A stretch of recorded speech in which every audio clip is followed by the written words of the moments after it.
Good morning, good afternoon, good evening, YouTubers. This is Jerry Diamond with How to Get Out of Babylon and Flat Earth Homeland.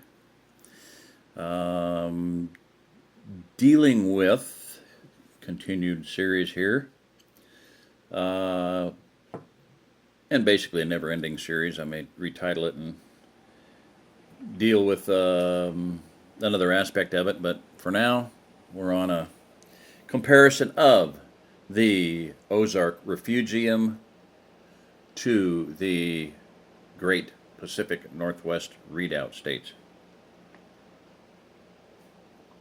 I want to, and this is going to be a continued theme, is we must. Okay, I'm throwing out some Latin terminology, phrases. They're all from longer passages and works. Respice finem, whatever you do, do wisely and consider the outcome. And we have talked about cateris. Cateris, it looks like a C, but it's a K sound. Cateris paribus.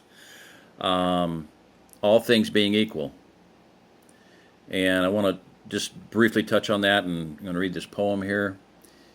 And the other day I had occasion to, I had talked to someone about, they told me that they were going to help me financially.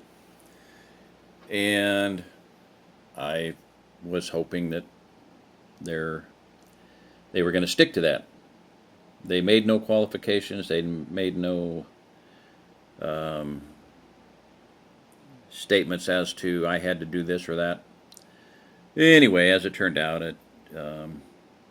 this person was telling me all of the things that were wrong with my life. And I would point out that, well, golly gee whiz, it's the same thing that happened to Messiah.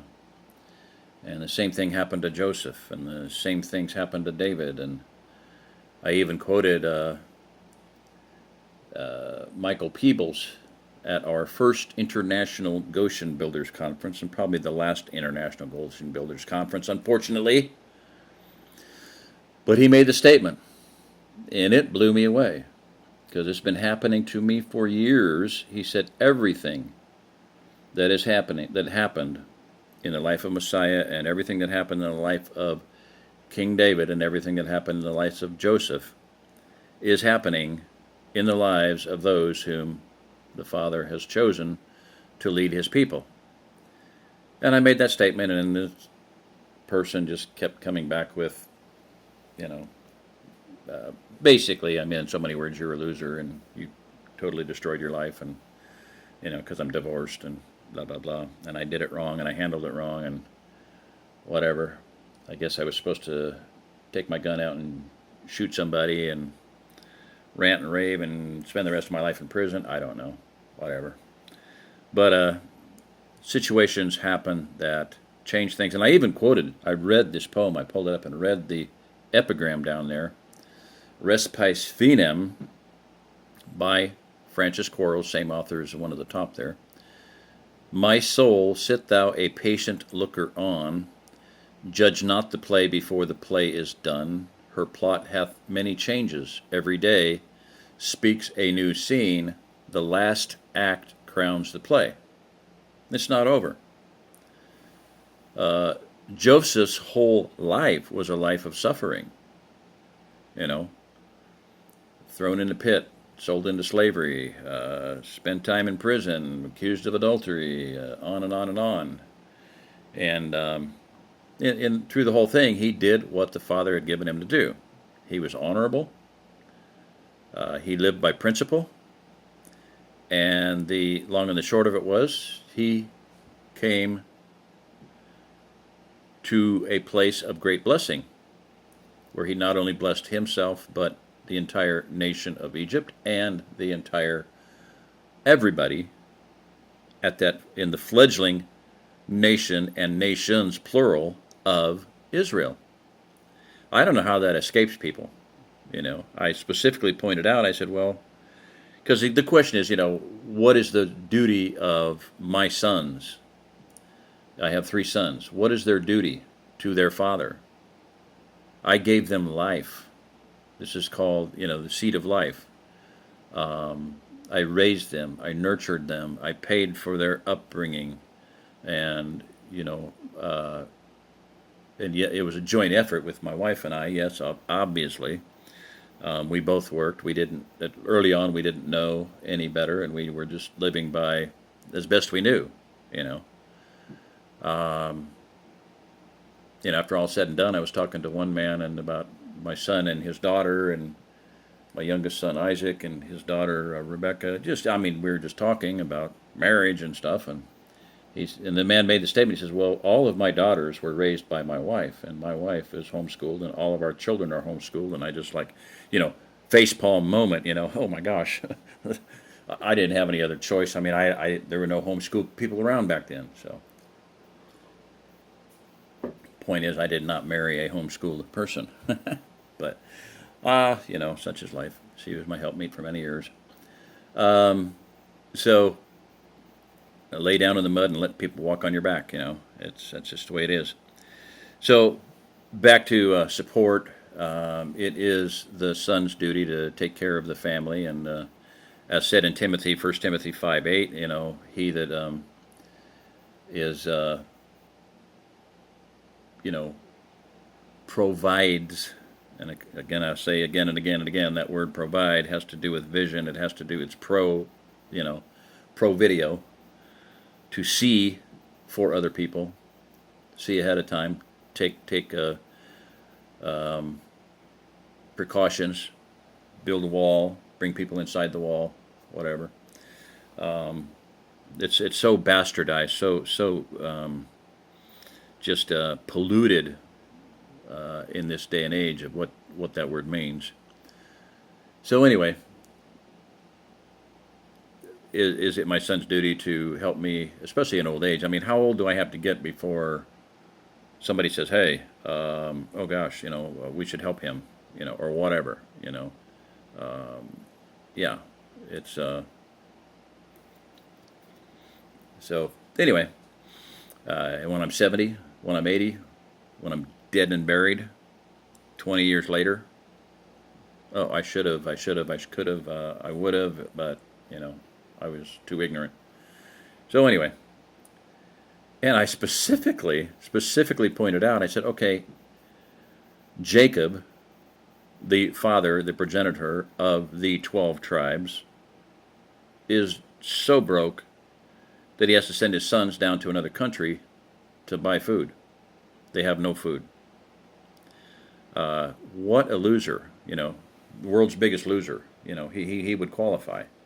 In man's eyes, he was a complete loser. In man's eyes, yeah, okay, I'm a loser. Well, whatever. Life is hard, And I was almost chuckling at different points. I read this poem and did not register. So anyway, I'm going to read this other poem here. A Divine Rapture. E'en like two little bank-dividing brooks that wash the pebbles with their wanton streams, and having ranged and searched 1,000 nooks, meet both at length in silver-breasted Thames, wherein a greater current they conjoin, so I my best beloved's am, so he is mine. E'en so we meet, and after long pursuit, e'en so we joined, we both became entire, no need for either to renew a suit, for I was flax and he was flames of fire. Our firm united souls did more than twine, so I my best beloved's am, so he is mine. If all those glittering monarchs that command the servile quarters of this earthly ball, plain, but it wouldn't have rhymed, should tender, I apologize, Francis Quarles, if all those glittering monarchs that command the servile quarters of this earthly ball should tender in exchange their shares of land, I would not change my fortunes for them all. Their wealth is but a counter to my coin, the world's but theirs, but my beloved's mine. And that's kind of how I feel. I didn't read that one to this person, but you know, I don't have much right now. Things are going to change. Those who obey his commands, those who hold to the testimony of the Lamb, and those who are covered in his blood are the ones who are going to rule. Those who have wisdom, those who, it is said in Proverbs that it is up to him, the Almighty, the Most High God, Yahweh, Yah, to conceal a matter. It is the glory of Yahweh to conceal a matter, but it is the glory of kings to search it out. And that's what many of us have been doing. And that takes time, and it takes wisdom, and it takes thought, and it takes dedication, and it takes devotion, and it takes, just basically a 24-hour, mindset, full time. I've been doing that 17 years. I have been, and I say 17 years because that's when the ministry, the vision, the idea, the concept of providing housing for people that are refugees and have absolutely nothing but the shirt on their back came into my life, and that's when I began doing that. I've been doing this since 1980 in a ever-growing capacity. I first had an idea of that there were going to be refugees someday, and if I didn't help them, they would die in 1980, 81. But so anyway, the idea being that that there are things that we have to do, that we should be doing. We meaning the people of God, the remnant, ought to be doing, and we're not. Most people are not. There is help coming, but it's not going to do the people who did not help me at all any good. They will have no thanks. They will have no blessings from on high, and those who do help will be blessed. I guarantee you. And I'm going to get into that because it's a whole mindset that I have of just survival of anybody. If we don't all pull together, we're all going to hang, basically. I don't believe the Father's going to let that happen, but it's not going to be the fault of people who didn't help. It's not going to be any glory or any reward or any return commensurate with their life.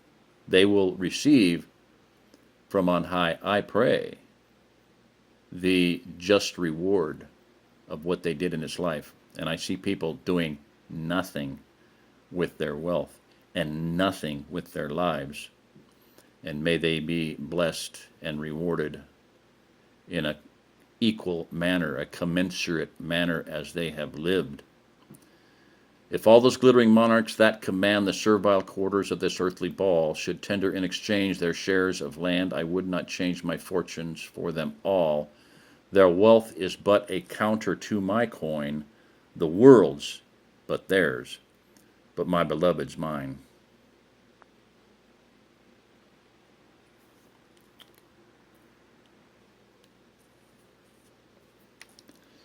And I probably just going to finish up with this. Another version, whatever you do, may you do it prudently, wisely, and look to the end. That's the Respice Finem. I'll go through a few little things here. This is down here on the little ball here, the little globy thing, Respice Finem. A lot of weird things here. I think that's a pomegranate in her hand, the sands of time sinking, skull. Probably a grave down here. Look that one up. It's a little bit weird. So anyway, there you go. We need to consider the end of our lives. We need to consider the next life. And I see far too many people living their lives for themselves or living their lives for today, totally, absolutely in contrast to the most basic and general and really all of the tenets of Christianity. They're just not living the way they should be. This is Jerry Diamond. If you're listening to this, you are the remnant.